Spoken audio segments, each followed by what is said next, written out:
I know most YouTube channels and most videos that talk about how to make $1 million are going to focus on this business model, or I started this business, or this marketing strategy, whatever it may be, and that's fine. They're missing this key ingredient, this key factor in terms of how people actually go from $50,000 a year to making 7 figures a year. Personally, I've went from making low 6 figures to making low to mid 7 figures as well. But I don't think the biggest shift was in how I marketed my business or how I got customers.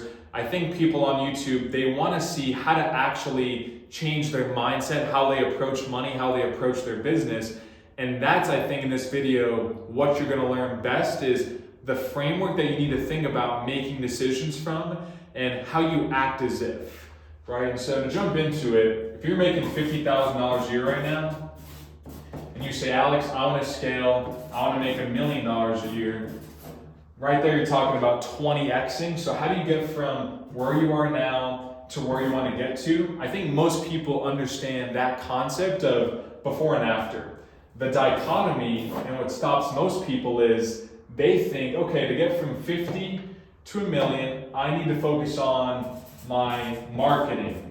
I need to focus on getting salespeople. I need to focus on my offers, which is, again, it's a part of the meal, it's a part of the formula, but they're missing, I would say, the main course, which is how you make decisions is vastly different from when you're making $50,000 a year to when you want to make $1 million a year, if not more. And I'm not talking about general mindset, like you can do it, positivity. I'm talking about really how do you make decisions about opportunities, about risk, about growth. The biggest thing you want to think about is most people, they set that goal. I want to go from 50,000 to $1 million. Check, that's good. But then they focus too much on, and they skip to the tactics. They focus on what marketing strategy should I use, Facebook ads or YouTube. They focus on sales, offers, software, but they don't focus on, okay, well, what mindset made me make $50,000 a year? And it's usually scarcity, fear of failure, and or not feeling like there's enough. So many people think, oh, I'd love to start a YouTube channel, but it's too late. There's not enough customers out there, not enough viewers out there. They're also scared of failing. They're scared of putting themselves out there with a YouTube channel, with their business. And the biggest thing is scarcity. Again, they just feel like there's not enough money out there, there's not enough revenue. And before they jump to $1 million, they don't focus on fixing this. They don't focus on the fact that when you make decisions out of scarcity, you fear failure, and you just feel like there's not enough or you're not enough. I don't care if you're the best marketer, you're the best salesperson, you have the best offer, you're not going from 50,000 a year to $1 million a year if you're operating out of a state of scarcity, fear of failure, and out of this mindset. You have to think about, what if I was making $1 million a year right now? Even if you're making $50,000 a year, how would you think about opportunity? How would you think about the fact that, okay, there's, in any market you're looking at, trillions of dollars in revenue, if not tens of billions, hundreds of billions. So if we're talking about even a $10 billion market, if you got 10% of market share, that's $1 billion. So if you got 1% of market share, that's still $100 million. So if you want to have a 7-figure business, that's essentially way less than 1%, probably 0.001% of any given market is a 7-figure business. So you have to think, okay, are there that many people that are that much better than me where I can get that small slice of any industry, of any market? The actual answer is no, but your negative self-coaching at this level is going to say, oh no, there's not enough customers. The market's saturated, too many channels, too many businesses out there. You should have done it in 2015, 2014.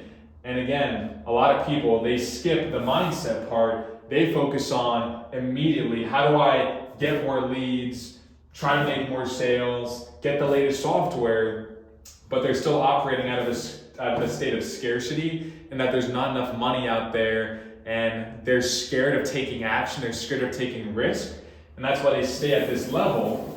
When again, if you have to make this shift, forget the strategies, forget the tactics. Focus on first your mindset. Think, what decisions led me to where I am today, and that's why I'm here. I'm not here yet. Understand those decisions, understand the framework behind them, see which one of these you check off.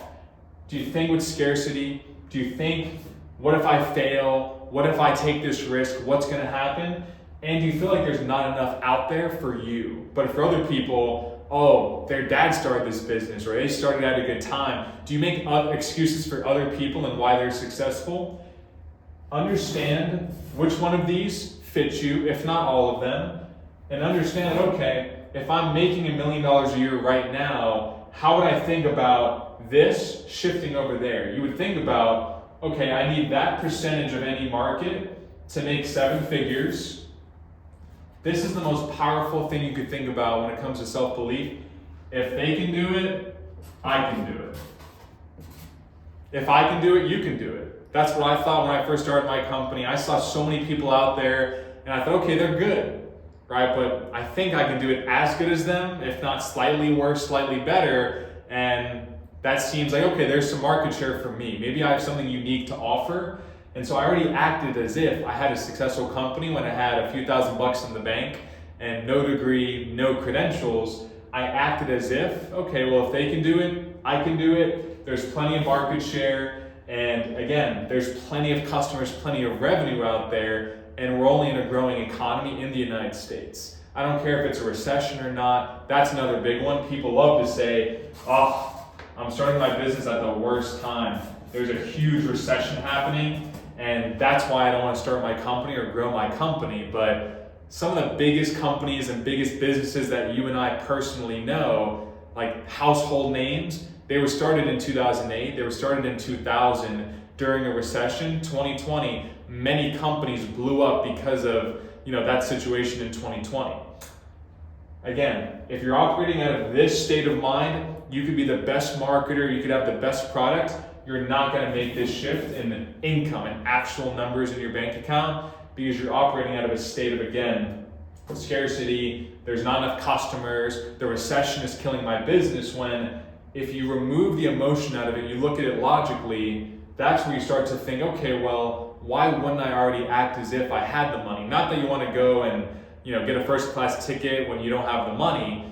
You want to just act as if in terms of how you operate and how you look at the opportunity. So many people, when they get anxious about an opportunity, their vision starts to narrow, and they start to narrow in on what can go wrong, right? What if I take this risk? What if this happens? What if that happens? And again, when you're starting to think like that, nothing is going to work out. When you're relaxed, you think long term, the vision is wide. You look at the cons. You also look at the pros. You look at the upside, and again, you think, if this guy Alex can do it, if these people can do it, I can do it. Maybe I do it a little better, a little worse, the same, whatever it may be. But again, you can't make this shift until you first forget the tactics, until you first look at your mindset and don't just think positively, like everything is going to work out. Look strategically, write down in your notes, which one of these do I check off?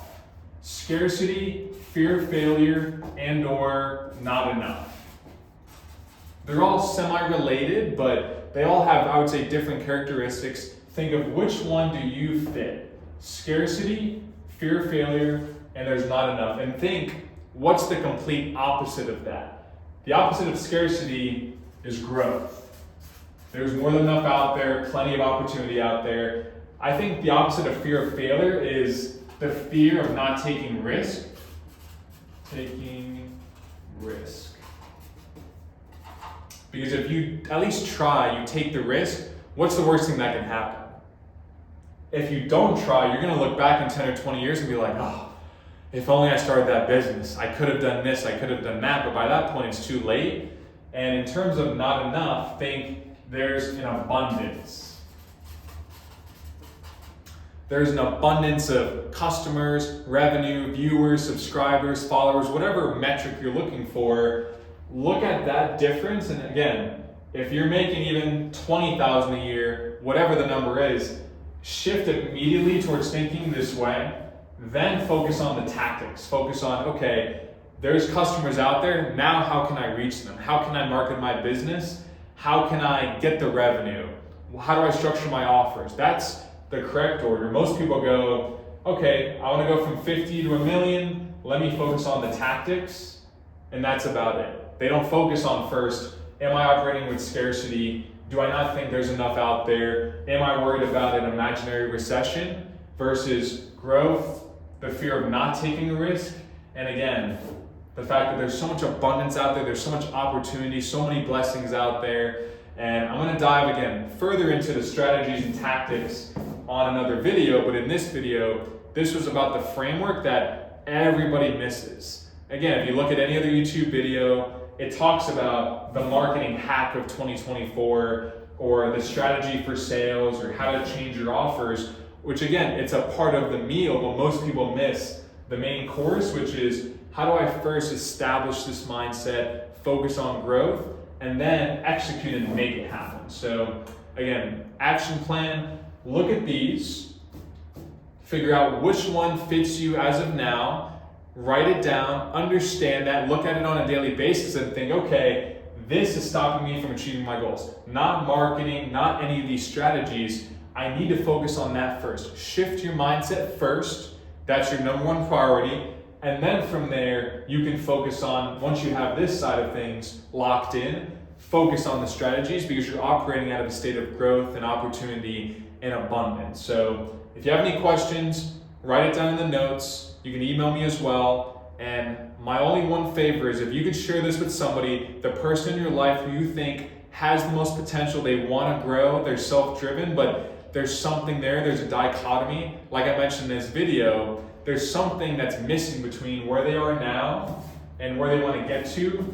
Share this link with them, discuss it with them, and keep each other accountable in terms of, again, where you are on this spectrum and how to bridge this gap between, again, where your mindset is now versus where you want to get to, which would then lead to what you're making right now and what you want to make in the future.